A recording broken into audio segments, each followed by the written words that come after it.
ब्रह्मपुत्र नदी किस प्रकार की नदी का उदाहरण है? परवर्ती नदी, प्रत्यानुवर्ती नदी, पूर्ववर्ती नदी या फिर अध्यारोपित नदी?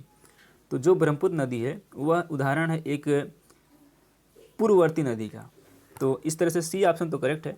और इसकी लंबाई जो है कितनी है? 2900 किलोमीटर है इसका उद्गम। लंबाई कितनी है? ब्रह्मपुत्र की बात हो रही है, लंबाई इसकी है 2900 किलोमीटर। और जो इसका उद्गम है वह होता है कैलाश पर्वत में मानसरोवर झील के निकट स्थित चेमायुंगडुंग हिमनद से होता है, यानी कि चेमायुंगडुंग ग्लेशियर से होता है, जो कैलाश पर्वत श्रेणी में मानसरोवर झील के निकट में स्थित है। ये आप इन्फॉर्मेशन आपको नोट कर सकते हैं इसको। रबड़, रोजवुड, ताड़ एवं महोगनी वृक्ष निम्नलिखित में से किस एक से संबंधित है? उष्णकटिबंधीय मानसून वनों से, पतझड़ वनों से, टैगा वनों से या फिर उष्णकटिबंधीय सदाबहार वनों से? तो यह उष्णकटिबंधीय सदाबहार वनों से रिलेटेड है। डी ऑप्शन क्या है? करेक्ट है। विश्व में बागाती कृषि के मुख्य क्षेत्र निम्नलिखित में से कहाँ स्थित हैं? भूमध्य सागरीय प्रदेश में, शुष्क क्षेत्र में, शीतोष्ण प्रदेश में या फिर उष्ण प्रदेश में? तो विश्व में जो बागाती कृषि के मुख्य क्षेत्र हैं वह स्थित हैं उष्ण प्रदेश में। डी वाला ऑप्शन हमारा करेक्ट है।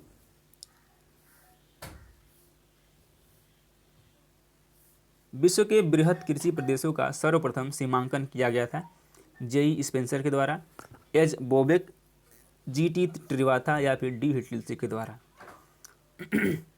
सॉरी, तो यह किया गया था डी हिटलिल्सी के द्वारा। डी ऑप्शन क्या है? सही है। निम्नलिखित में से कौन राक फास्फेट हेतु महत्वपूर्ण है? मिस्र, नाइजीरिया, मोरक्को या फिर तंजानिया? तो ये है मोरक्को, जो कि राक फास्फेट के लिए महत्वपूर्ण है। सी ऑप्शन हमारा करेक्ट है। ग्रेट ब्रिटेन में सर्वाधिक लौह इस्पात उत्पादन करने वाला क्षेत्र कौन सा है? शेफील्ड, साउथ वेल्स, मध्य स्कॉटलैंड या फिर इनमें से कोई नहीं? तो ग्रेट ब्रिटेन में सर्वाधिक लौह इस्पात उत्पादन जो करने वाला क्षेत्र है यह है शेफील्ड। ए ऑप्शन हमारा करेक्ट है। और ग्रेट ब्रिटेन में लोहे का निक्षेप मुख्यतः पूर्वी इंग्लैंड में पाया जाता है। इंग्लैंड, मिडलैंड्स, उत्तरी Lancashire, Lincolnshire, Yorkshire, Northumberland, Queensland की पहाड़ियाँ, शेफील्ड आदि इसके प्रमुख क्या हैं? उत्पादन क्षेत्र हैं। तो इसमें से एक शेफील्ड भी है। ए ऑप्शन करेक्ट है। निम्नलिखित में से किस यूरोपीय देश में जल विद्युत का उत्पादन सर्वाधिक होता है? स्विट्जरलैंड, नॉर्वे, स्वीडन या फिर इटली में? तो कहाँ होता है? यह नॉर्वे में होता है। बी हमारा ऑप्शन करेक्ट है। निम्नलिखित कथनों में से कौन सा सही नहीं है? विश्व में चीन मछली का बृहत्तम उत्पादक है, विश्व में चीन कोयले का बृहत्तम उत्पादक है, विश्व में चीन तांबे का बृहत्तम उत्पादक है या फिर डी विश्व में चीन की जनसंख्या क्या है? सर्वाधिक है। तो विश्व में चीन तांबे का बृहत्तम उत्पादक नहीं है। ये वाला ऑप्शन हमारा करेक्ट है। और बाकी मछली का उत्पादक है, कोयले का भी है और जनसंख्या इसकी सर्वाधिक है तो है ही है। तो सी वाला ऑप्शन क्या है? करेक्ट है। और विश्व में तांबे का जो बृहत्तम उत्पादक है वो है चिली है। क्या है? इसको भी नोट कर सकते हैं, ये चिली है। तो इस तरह से सी वाला ऑप्शन करेक्ट है। न्यू फाउंडलैंड की अधिकांश जनसंख्या लगी हुई है लकड़ी काटने में, मछली पकड़ने में, शिकार करने में या फिर दूध उत्पादन करने में? तो यह लगी हुई है मछली पकड़ने में। बी ऑप्शन हमारा क्या है? करेक्ट है। पैन अमेरिका हाईवे जोड़ता है कोर्डोवा, अर्जुल, फायरबैंक, सेंट अंटिनो ओस्टे, प्रूधे अलास्का को दक्षिण अमेरिका के अर्जेंटीना से या फिर डी कैलिफोर्निया को चिली से? तो यह जोड़ता है प्रूधे अलास्का को दक्षिण अमेरिका के अर्जेंटीना से। सी ऑप्शन करेक्ट है। ट्रांस साइबेरियन रेलवे किस स्थान को जोड़ती है? व्लादिवोस्टोक यानी कि Saint Petersburg, Kiev, Moscow, Irkutsk, Leningrad या फिर डी मॉस्को ओमस्क? यह जोड़ती है व्लादिवोस्टोक को सेंट पीटर्सबर्ग से। ए ऑप्शन हमारा करेक्ट है। चलिए, ट्रांस कनेडियन हाईवे प्रशांत तट और अटलांटिक तट के किन दो शहरों को जोड़ता है? मैनीटोबा, ओटावा, रेजिना गुस्बे, क्यूबेक हाइट हार्स या फिर वैंकूवर सेंट जॉन्स सिटी। तो ये 28 का जो क्वेश्चन होगा वो डी ऑप्शन करेक्ट होगा, वैंकूवर सेंट जॉन्स सिटी। जनसंख्या वृद्धि के सिद्धांतों के संदर्भ में निम्नलिखित में किसने कहा कि जनसंख्या घनत्व में वृद्धि के साथ संतति प्रजनन की प्रविष्टि में स्पष्ट कमी आती है? सेडलर, द कस्त्रो, पर्ल रीड या फिर डबल डे ने यह कहा है द कस्त्रो ने, बी ऑप्शन करेक्ट है। जनसंख्या वृद्धि के स्वरूप में एक लंबी कालावधि में घटित क्रमिक परिवर्तन को कहा जाता है जनसंख्या विस्फोट, जननांकीय गत्यात्मकता, जननांकीय संक्रमण या फिर जननांकीय रूपांतरण। इसको बोलते हैं जननांकीय गत्यात्मकता, बी ऑप्शन करेक्ट है। और हम सेशन को यहीं तक रखते हैं और हम उम्मीद करते हैं कि सेशन आप टेस्ट में निम्नलिखित में से किसकी माप की जाती है? माध्य विचलन, गुडनेस ऑफ फिट, प्रवृत्ति या फिर परिवर्तन। तो किसका माप किया जाता है काई स्क्वायर टेस्ट में? यह क्या जाता है गुडनेस ऑफ फिट की, बी वाला ऑप्शन हमारा क्या है करेक्ट है। निम्नलिखित में से लद्दाख में किस तरह की वनस्पति पाई जाती है? सदाबहार, शंक्वाकार दवा, झाड़ियाँ, पतझड़ वन या फिर छोटी घास।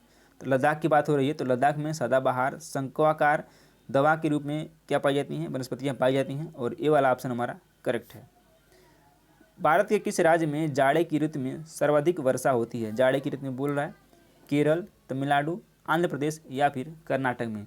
तो हमें नहीं पता कि ये तमिलनाडु में होता है सर्वाधिक वर्षा किसमें? जाड़े की ऋतु में या फिर जाड़े के मौसम में। और यह अक्टूबर से नवंबर के बीच में सबसे ज़्यादा वर्षा होता है यहाँ पे, अक्टूबर से नवंबर के बीच में तमिलनाडु में। निम्नलिखित राज्यों के वन क्षेत्र का कुल क्षेत्रफल के प्रतिशत के संदर्भ में क्रम क्या है?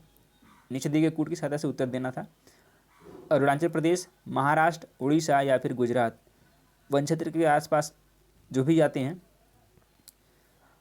44 का ACBD, यानी कि पहला क्या है? पहले आपका अरुणाचल प्रदेश है, फिर उड़ीसा है, उसके बाद महाराष्ट्र है, फिर लास्ट में गुजरात है। तो ACBD, सी वाला ऑप्शन हमारा करेक्ट है।